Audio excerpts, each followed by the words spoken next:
We bought a 1967 Pontiac Firebird that had been sitting in the woods untouched for decades in Talkeetna, Alaska. But despite days of hard work, our best attempts to free the stuck engine didn't go as planned. So we decided to put ourselves up to a little bit of a challenge. We're swapping in an Ecotech motor from General Motors, specifically of the LTG flavor. But to get this new drivetrain shoehorned into our classic Firebird, we have to install the rear suspension first so that we can order our wheels and then build custom engine mounts to mount our motor to the new Heidts chassis. I like it. What are we doing today? Soft touch, feeling a DeWalt soft touch case. So what we've done is we went to Lowe's to buy the cheapest drill bits possible. $10.98 For $10.98, just so that we could drill some holes in the frame to install the Heidts parts, because all of our drill bits are completely smoked. We needed one of these 1/2-inch bits. Perfect fit. Yep. But first, we must wake up with some green tea. That wheel well coating looks pretty good, though. That dried up nicely. It'll look even better when there's an independent rear suspension in there. In the mail, we got a jankily cut off fuel pump control module where the guy just sort of like saws all the wiring right off. So I think the first part is these slide under the rear subframe, and we have to drill 1/2-inch holes. Since it's a 67, it doesn't have any pre-made holes in the rear subframe. So we got a 1/2-inch bit, and that's what we have to do first, according to the instructions. So you can see here, the front is the Pro G front IRS system from Heidts. We've gone above and beyond for the back, and we are running also the Pro G independent rear suspension. This is kind of a cool system because it uses their own carrier assembly that they've made with all these different various linkages and stuff to adapt to a Ford 9-inch center section. With a 325 rear axle ratio, the TR3160 for this LTG motor is a final drive ratio over drive ratio, and that is like 0.75 to 1. So we're going with the low rear axle ratio to get the RPMs right. And with my math and a tire size calculation and stuff with the 275/35/18, it should be within 50 to 60 RPM or so of a factory 2019 Camaro. Trying to keep it as stock as possible. It was stock, they said. Anyway, let's go drill some holes in the wrong spots. Let's hope not. Better be drilling those holes in the right spots and getting the right stuff later after lunch.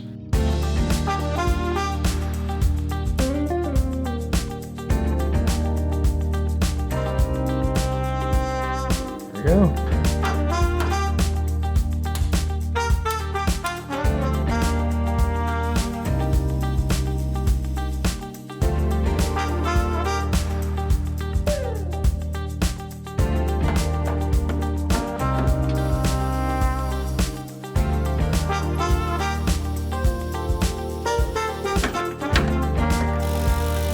So we're going to crack open the Heidts center section. Well, actually, it's not the center. What is it? It's a housing assembly. It's Heidts housing assembly that the center section, the Ford 9-inch mounts into. It's also what like attaches the lower control arms and like I think like kind of the whole thing. Nice. Got some wheel seals. Got some boxes to break down and recycle. Wow, that's a nice piece. Okay, so we start today's expedition with one axle seal because it only includes one. Are you kidding? Why is there only one axle seal included? Kind of mixing anything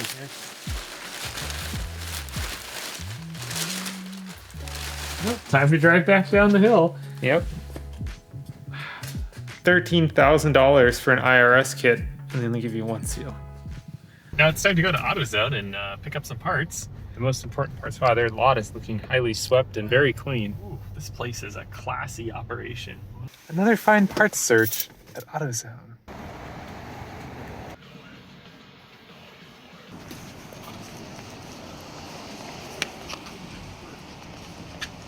This is the all-important wheel seal here. Like, you pull expert here. It looks like some good stuff.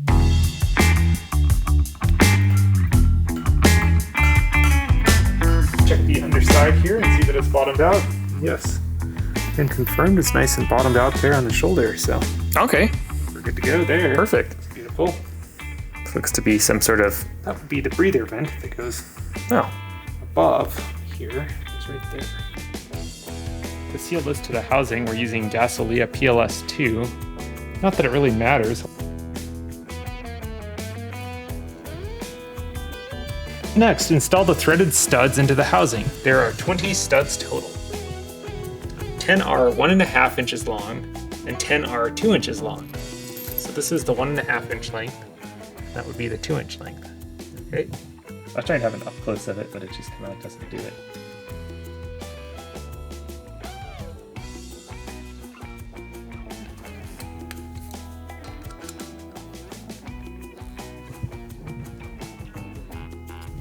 The one thing I like about this housing is the fact that the machining on this face is like perfect. This is going to be such a nice sealing surface. Seems like so many of these fabricated housings you get are kind of like little dicey. Like it's a steel flange, but it's like, is it going to be straight? Is it actually like machined right? But at least this being cast like this, you know that it's going to be Aaron is perfectly adjusting each stud length to be exactly what the manual states. 1.375. Here, Aaron is bolting the upper crossbar to the center section assembly. I just like the fact that this has a torque spec on it. That's nice. Absolutely. Sure looks like an off-the-shelf part to me. You know, piece of cake, eh? All in a day's work, eh?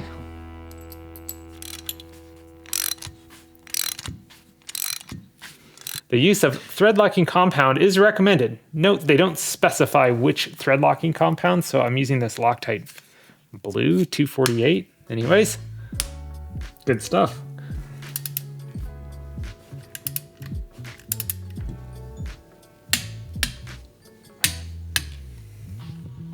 Tight. This is the Curry third member.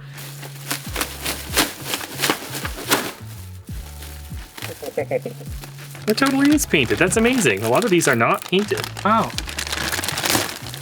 This is a full meal deal. Wow, that's nice.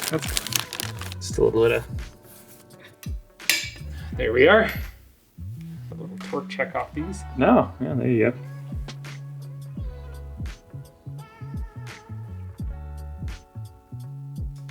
One miniature train.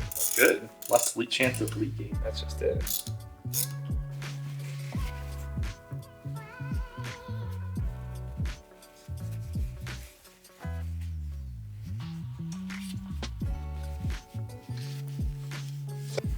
Wow, that looks great.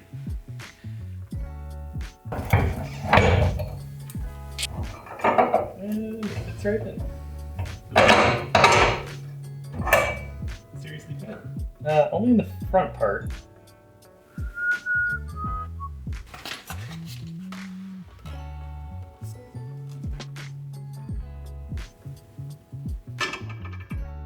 Now this is thinking fourth dimensionally. Wow, tell me about it. This is great. Back up a little bit.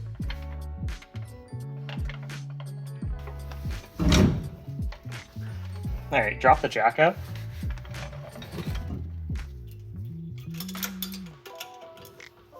Wow, that is heavy. Got it. Wow, almost fit in. Okay, well, that's holding it in now. We just need to tighten it in. So we actually forgot something when we were bolting this together. There's actually like a cross member that appears to bolt between these frame bolt-ons. Doesn't explicitly state that. Yeah, we kind of just skipped right over that. So now we're going back and adding that in. You can see like a real vague picture of it right here. Yeah.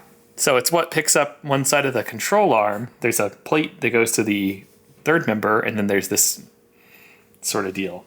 So the only picture that actually depicts this cross member is right here. That's that cross member. Kind of like turns into a V, comes up. Oh, interesting thing. I figured out that Sonex makes an adapter for the 3160 transmission and the TR6060, same exact bolt pattern. So what you do is you unbolt this rubber coupler off of here and you bolt on their thing in place of it, which is a billet aluminum type thing, and it's a 1350 U-joint. So it's just basically a U-joint adapter that directly bolts on to the transmission. then it gives you a 1350 output so that you can just run a regular drive shaft. Well, there you go.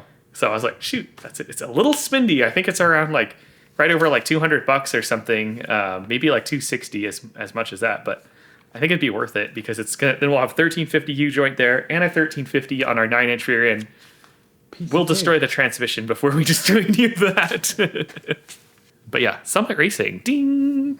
I'm thinking that first we put the plate onto the differential, then we put the other cross member in. Okay, That's just my thoughts. let's rip it up. Let's do it.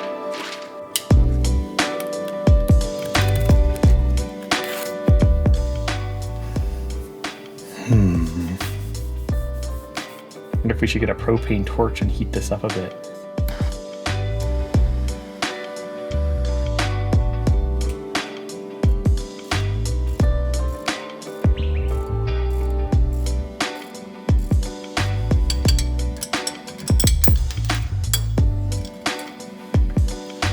Smoking hot.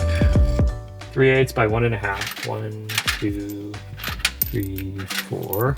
Aaron's mixing up some tasty JB weld over here. Got the little clear epoxy with this old ballpoint pen. The pen wasn't really good for much. It didn't write at all. It's all dried out. So, excellent applicator, I guess. Oh, I always like to find like the cheapo Allen wrench to use as an applicator. no, yeah, that's a good option too. So what we have here is a taillight lens we bought off eBay that was supposed to be in good shape, but it had cracks in it. Now the cracks won't do any good because water will leak through that and then it'll get dirt, debris, and stuff inside of that taillight. So just using this to apply it down in there. You gotta reuse up this old junk somehow.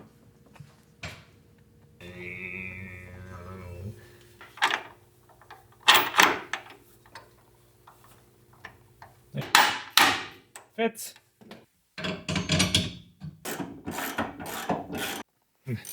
So which side goes to which? Are they the same?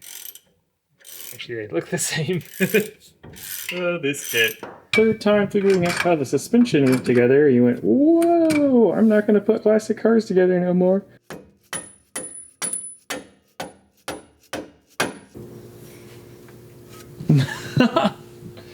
Well, That's some articulation right there.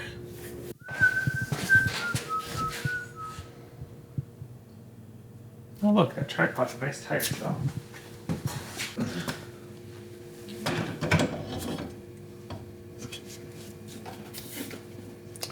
We have corn tacked. Okay, so this is close. And there's no brake clearance issues because it's just literally an IRS with no brakes. So. Got it. So 4, 6.1, 6, 4.5. Helper clearance, NA.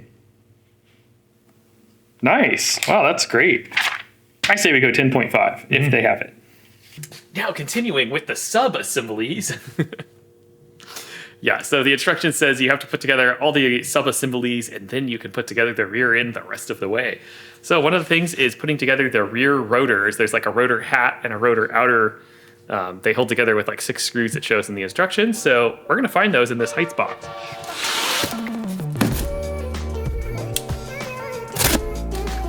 Ooh, that looks fancy. Oh, check that out. Now that's a stub, holy. Wow, and it's got a bearing with a seal on it, and oh my gosh, that's nice. I wonder where they have these made at, because that's definitely custom. I mean, this is not an off-the-shelf part that I know of. 02 of 22. And then in here, we have just a nice little 4-piston Willwood. Just a Dynalite caliper. Time for the next part. So, we have some sweet aluminum brackets. Ah, we may have found the part we were missing. Oh yeah, the rotor hat. Custom made also. Oh, the mother load. Oh my gosh. Now watch. Oh, these CVs just go to a Subaru. There's no way. Gosh, I wonder what this is made by. Passenger axle shaft.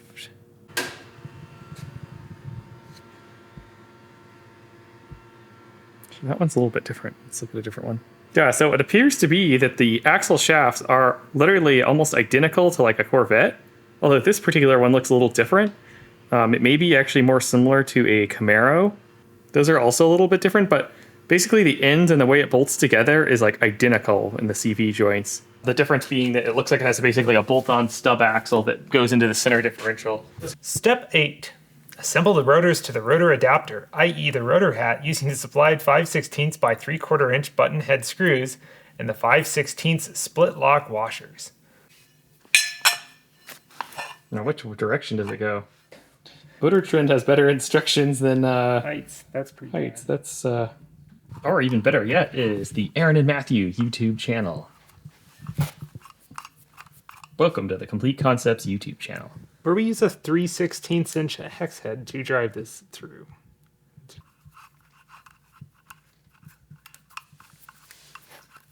Well, at least we're not putting a Tesla on 10-foot wheels. Gosh.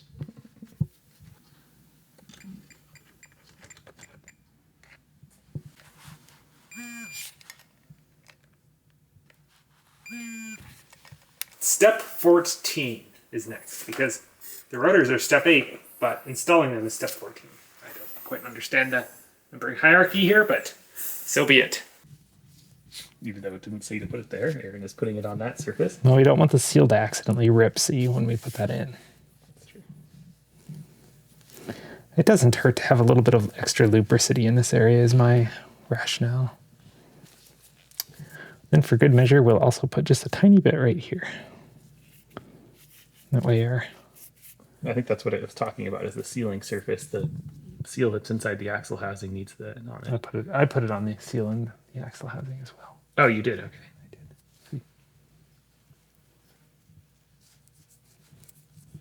I did.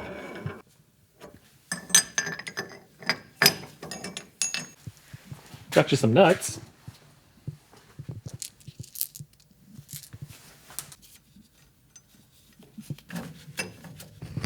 Where's that 2-post lift?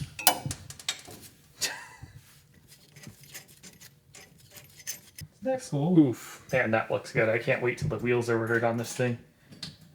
This is I can use for B-roll. Oh, yeah. Is it in focus? Mm-hmm.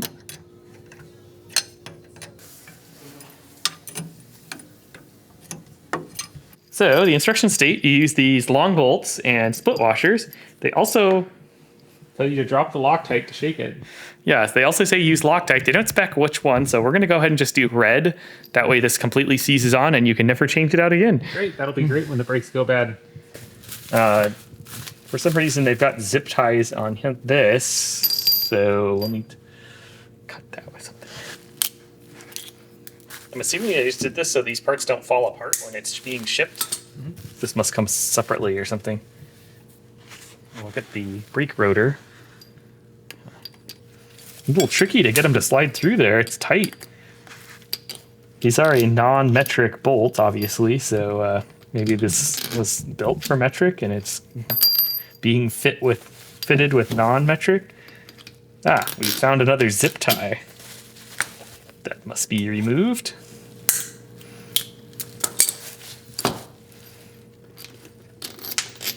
Ah, Loctite, what's that? Just kidding.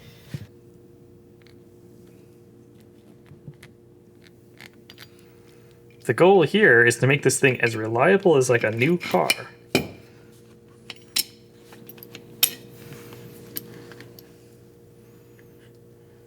Now we're going to pick up this whole assembly and put it on.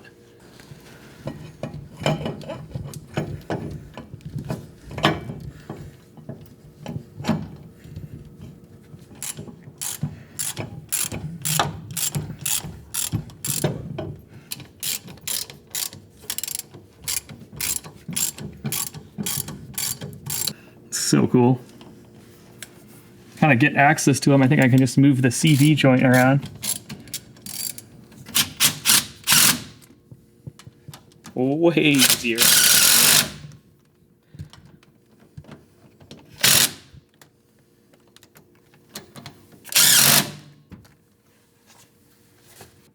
Yep, torque to spec. Just kidding. Unscrew this nut here. Go ahead and put on the hub assembly.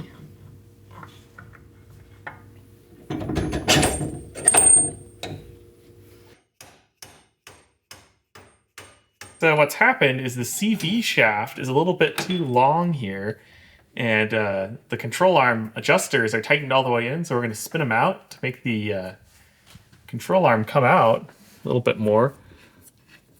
Not sure how much. We'll just kind of go a random amount. This is what adjusts your rear alignment. So this will push the control arm outwards.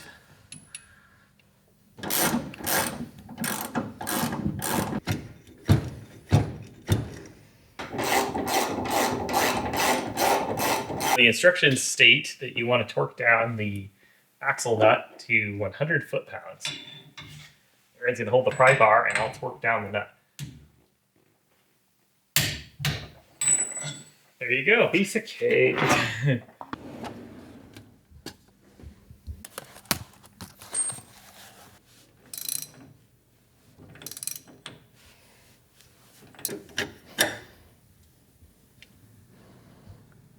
If that's our ride heights, we're at half, but we're maybe a little less though. Close to zero. It's like quarter degree. I'll take it. That's a good initial setup. Let's leave it there. Okay. Alignment with CV shafts. Chamber 0 to half negative. Well, Matthew assembles the other side and puts the CV on the driver's side of the car. I'm going to put together the coilovers for the back of the thing. So here we've got a coilover set from QA1. This is running a 400-pound spring square on the car, so all four corners, ideally 50-50 weight distribution, will have the same spring rate.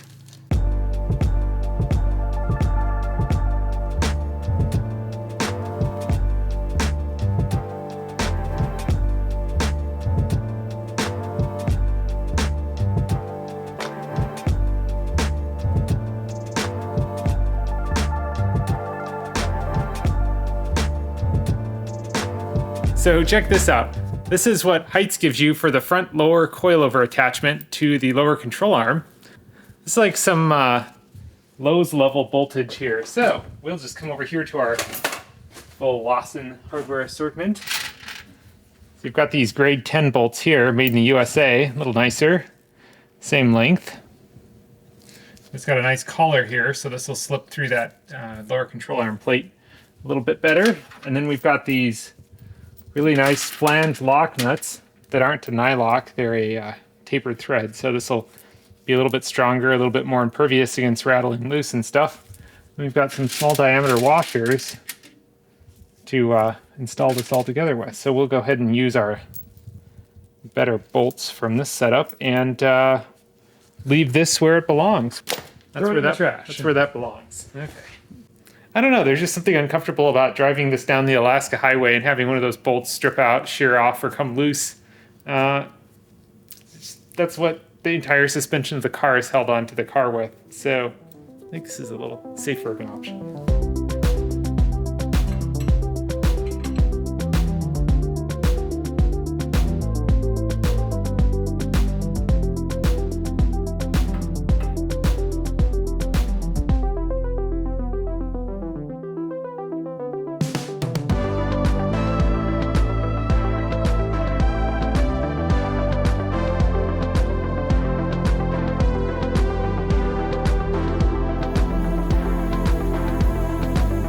What I've got here is a nutsert installation tool. We've got a 3/8 nutsert, and I'm going to go ahead and drill the frame for the nutsert with a 732 drill bit to match the other side that has the factory installed nutsert. This is a Lawson Products Diamond Grip 2 thread insert tool. Let's go drill. Hey, someone pre-drilled it for us. Well, that's easy.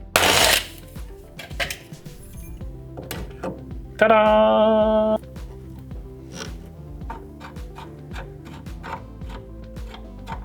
Yeah, it worked. Looks the same as the other side. Just one was done in 1967. Look at that. So these are the subframe connectors for this kit. They are a super nice steel piece that actually is utilized as a track link to the rear lower control arm to basically keep it like centered from going back or forth. I think it could kind of be used to adjust toe if you wanted it to. But basically this just bolts into your factory rear subframe bolt, and then it bolts into the rear subframe right here. So that's our new wheel name, is we're gonna get the Holly wheels, and then just instead of saying rocket on them, we're gonna say Sorta forged.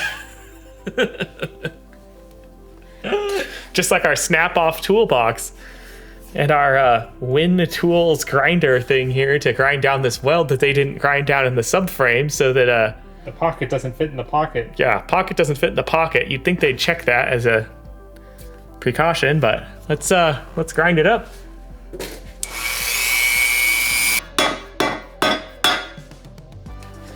We're using a combination of grinding down a weld and hammering to get this to fit. Will it slip past the weld? That is the question. No, maybe it will. The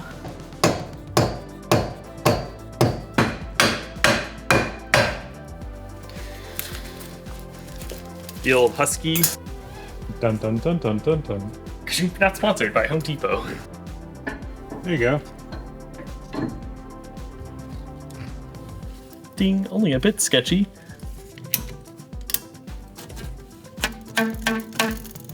Oh, that's almost like an E minor right there.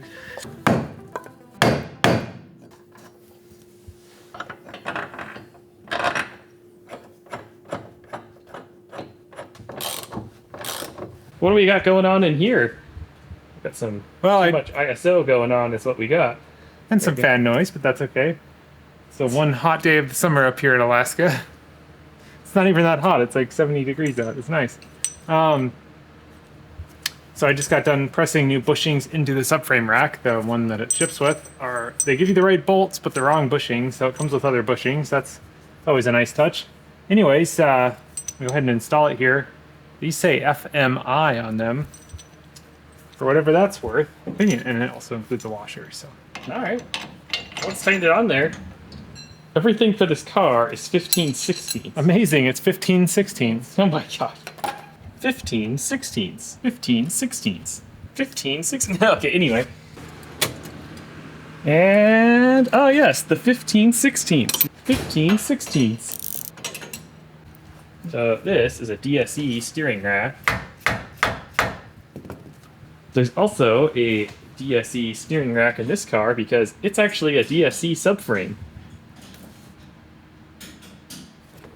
And a proper big block. This is a proper small block? Oh wait, it's a 4-cylinder.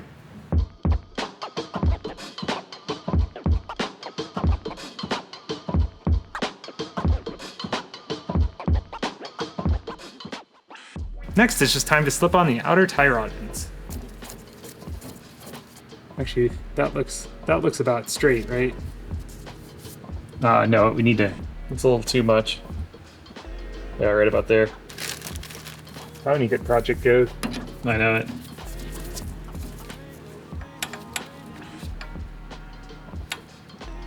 The strut rods are the last part to install. I like step 28. Connect the drive shaft, fill the center section with the proper gear lube, bleed the brakes, and cruise down the road independently. That's all there is to it.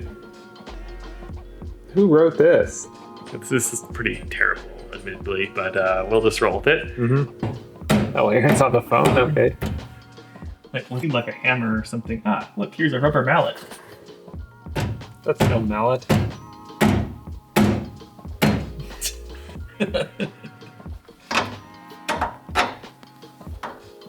Oh, that is one tight fit. Oh, there it goes. I assume that as well.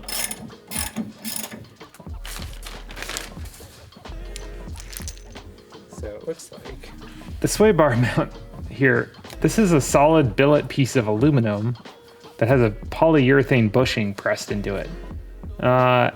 This bushing is incredibly tight on the sway bar. So somehow I'm gonna have to goober this up and work this bushing all the way down the sway bar.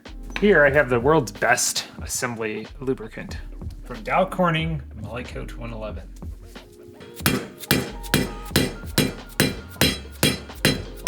Question is, how do you press it back together once it's on the sway bar? That's a good question. This is terrible. Just figured out that you can take the bushing out of the billet sleeve. He's able to get the billet sleeve on and the bushing separately, and now he's trying to hammer them back together with I'm using that as a clamp. using the lock collar as a clamp. Talk about a tight fit.